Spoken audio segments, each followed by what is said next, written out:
Hey ladies and gents and everyone else, it's RF Rift here, and today I'm going to be talking about Dreamscaper.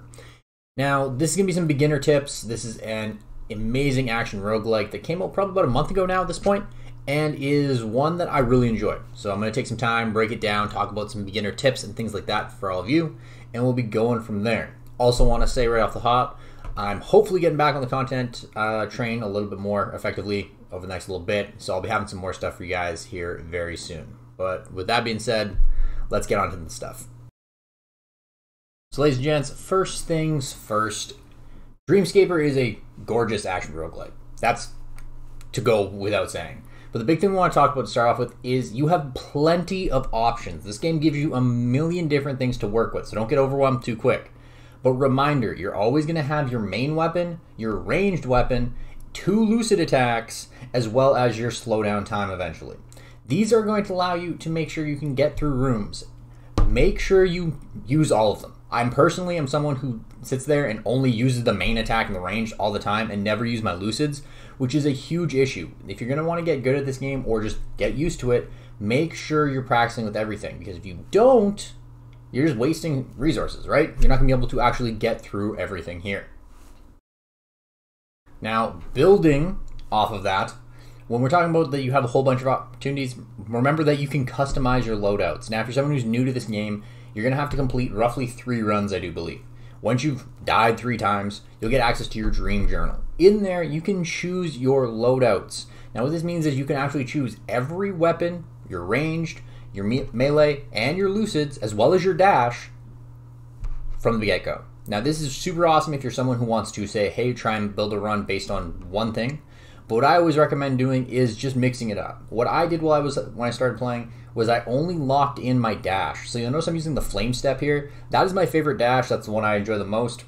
So that is the one I used, and I locked that in. Everything else was random. You might be like, yo, Rift, why'd you leave it at random if you can just set it up to have the best run possible? The reason why is because you get bonuses for completing things. So every time you master a weapon, you're going to get some bonuses. You're going to get some resources. So mixing it up allows you to do that, as well as the fact that it keeps runs fresh. I don't know about you, but I play roguelikes because they have massive replayability and they are usually quick with the runs. So to be able to do that, you ought to make sure you can mix it up and make sure you're always going back for just one more run. Now, I just mentioned resources, and this is a roguelike that kind of follows the traditional meta progression. When I say traditional, I mean it's not like Getsu Fumiden, where if you die, you lose everything. This run, or this game, lets you, once you die, you keep everything that you had in regards to meta progression currency. So what I recommend doing, always make sure you're picking all of your meta progression as much as possible. You need every bit of it to make sure that you guys can stay on top of the curve, as well as make your runs more diverse and unlock new things as well as new benefits. You'll notice I started this run off with a companion. That is because I had already upgraded myself enough to be able to have a companion when you start, which is super awesome and also helps you just mow through the first map very quickly. So make sure you stay on top of your currencies. I recommend actually spending your sand at the shop to buy extra currency if you get that option, especially if you're kind of happy with your weapons at the moment, or if you're someone who's just looking to progress the meta all the time, because that's always something I think a lot of people have issues with in regards to roguelites, is because the fact that you need to make sure you're progressing the meta and progression, and that kind of is a bit of a grind. But with Dreamscaper, I think it is very, very quick to do, something that I really enjoyed actually progressing through. It hasn't caused me any real issues with that. Now, here is one tip that I know you're going to need. Every single biome, or every single floor, or every single level, whatever you want to call them, has a secret room. Now, this secret room can be found by using a bomb on one of the walls. This secret room is attached to at least 3 rooms.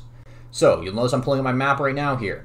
There's 2 options where it could have been. It could have been in that top biome or the bottom section there. It has to be connected to at least 3 rooms. You'll notice I used the bomb on that wall and it does not appear. So that means it can't fit in that top part. So that means it's got to be somewhere else. Now I'm going to jump over here for a little bit, and I don't know why I'm doing this. I think I'm just, wasting my time here. But it is always going to be connected. to at least 3 rooms, sometimes 4 rooms. The other important part that is cool about this game is if you use a bomb in a room that has the secret room in it, or the secret door in it, it will light up. So if you use it on the wrong wall, it'll actually flash for you and you'll be able to see it. It'll be sparkling, kind of glowing. So that's kind of a cool thing the devs put in there, where you're not going to be sitting there just spamming bombs on the wall.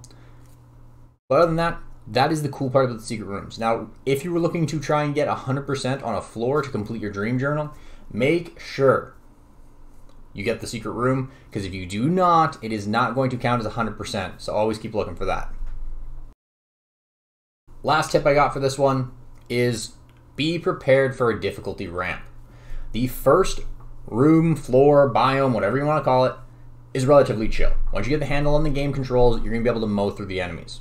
But once you get moving through the second or the third biome, it gets a little tricky. Every enemy looks the same, or there's new enemies that are added, but even the ones that look the same now can apply debuffs, can either have different attacks. You need to be on the ball to be able to actually get through this. In fact, I've been having more issues with the bosses, or sorry, with the floors than I have with the bosses. Now that might be because I just got lucky, but it is important to be prepared that every time you enter a new floor or biome, stuff's going to be tricky. Be prepped for that. Alright, I was lying to you guys. I got one more. It's kind of the bonus one. Now this is the bonus tip here is if you are ever using Dragon's Rage, which is one of the lucid attacks, ones that I really enjoy actually because it helps you clear rooms really fast. If you scream "Get him, Jeff," the dragon does way more damage. That is, I can't guarantee that it's actually coded into the game, but trust me, every time that I've screamed "Get him, Jeff," that dragon does a hell of a lot more damage. But with that being said, ladies and gents, I appreciate you all for being here. Thank you so much for being a part of this video, this channel. If you're someone who wants to see more Dreamscaper, let me know. As I mentioned, I'm going to be getting more onto the content train here pretty quick here. So hopefully there's more stuff for you guys to come very quickly. Also probably be streaming this weekend. If you are someone who wants to come by, drop by there, feel free to do that. But without further ado, ladies and gents, thanks so much for being here. See you all guys in the next one. Peace.